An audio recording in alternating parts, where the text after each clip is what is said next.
मैंने मोहब्बत नहीं बल्कि इश्क किया था। इश्क मोहब्बत से आगे होता है।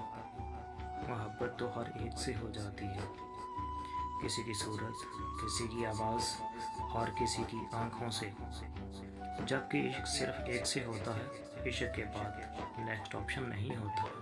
आप जितनी भी कोशिश करें, इश्क करने के बाद आपकी ज़िंदगी में किसी और शख्स की गुंजाइश नहीं रहती। इश्क खूबसूरत और पाकीज़ा ताल्लुक़ होता है। इश्क की एक ही डिमांड होती है कि महबूब मुयस्सर हो, मगर ताहियात के लिए, और वो भी निकाह के ज़रिए।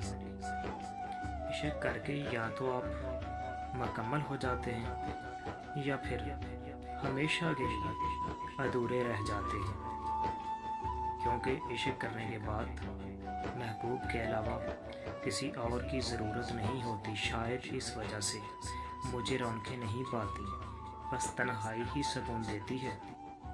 मज़ीद इस तरह की कहानियाँ सुनने के लिए मेरे चैनल को सब्सक्राइब करें।